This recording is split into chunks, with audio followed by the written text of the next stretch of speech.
Om Swastiastu. Wassalamualaikum warahmatullahi wabarakatuh. Shalom, Namo Buddhaya, Salam Harmoni.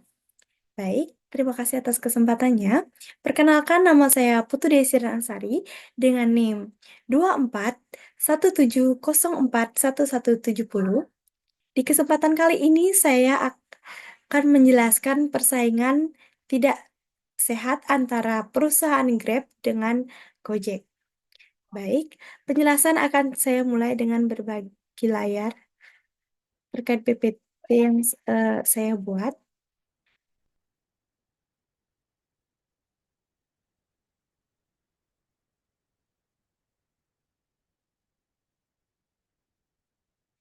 Persaingan tidak sehat antara Gojek dan Grab. Dimulai dengan deskripsi singkat.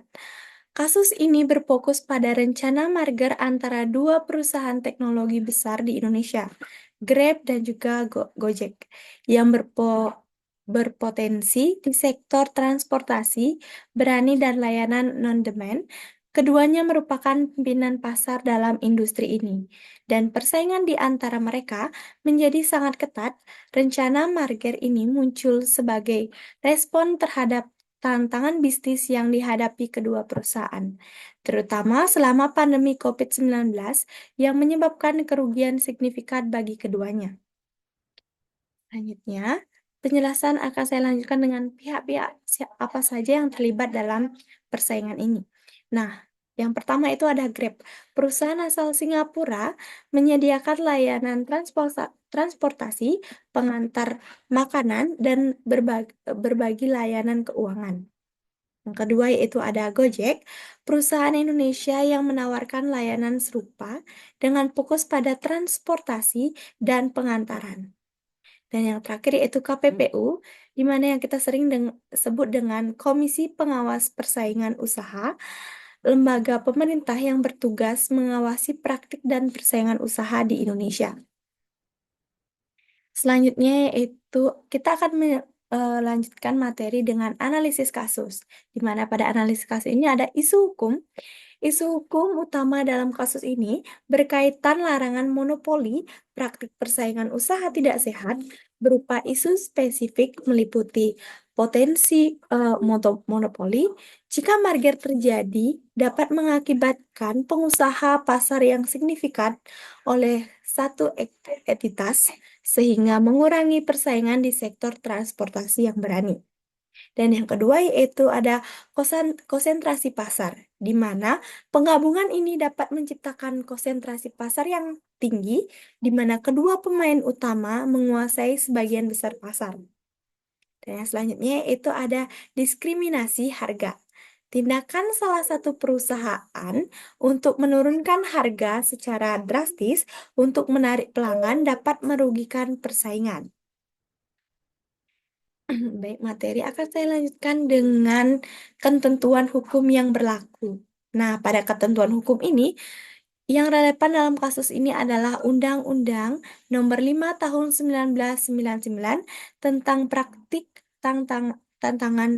tentang larangan praktik monopoli dan persaingan usaha tidak sehat, khususnya Pasal 19 melarang tindakan pelaku usaha yang dapat mengakibatkan praktik monopoli atau persaingan usaha tidak sehat.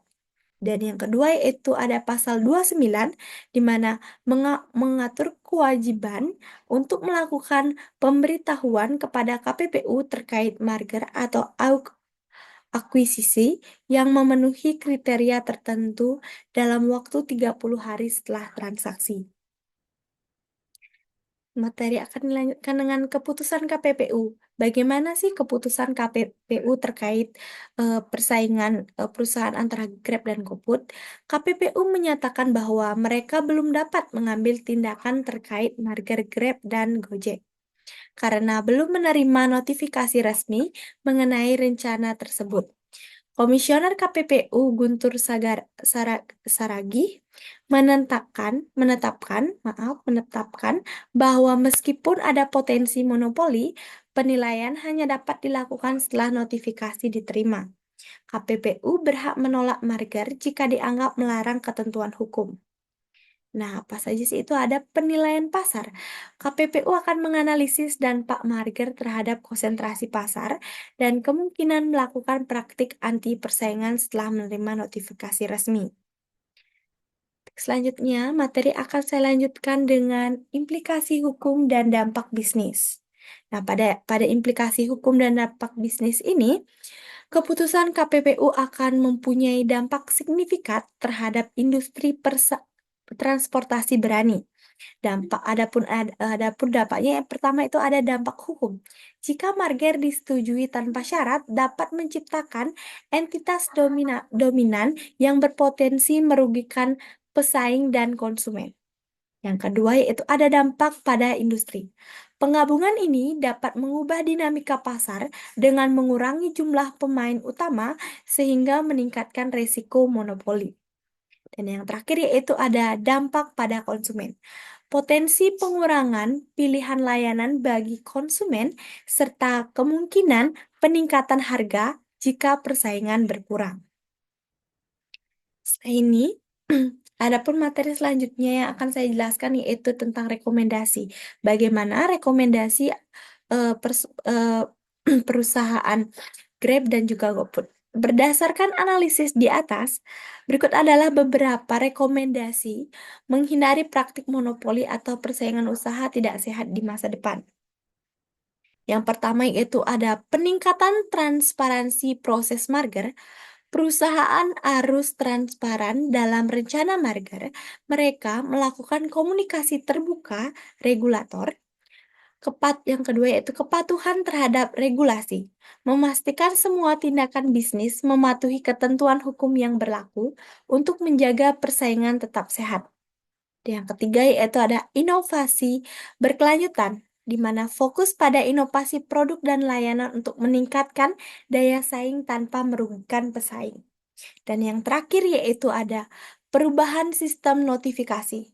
Mendorong perubahan dari sistem post notification menjadi pre-notification agar KPPU dapat melakukan penilaian sebelum marger dilakukan.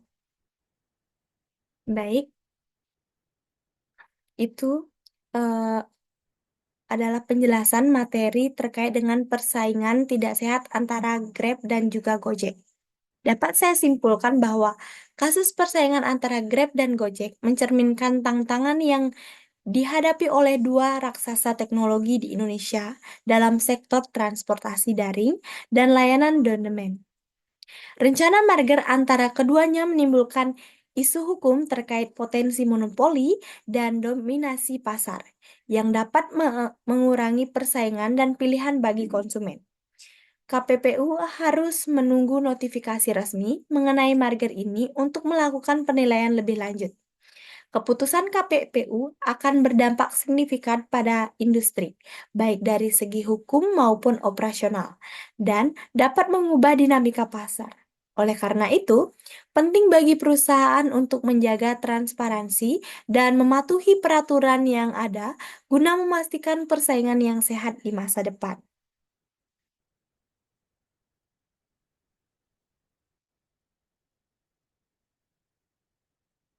Baik, sekian presentasi yang dapat saya jelaskan terkait dengan persaingan tidak sehat antara Grab dan juga Gojek. Untuk lebih lanjut, jika ada kesalahan kata ataupun kekurangan dalam materi yang saya sampaikan, saya mohon maaf sebesar-besarnya.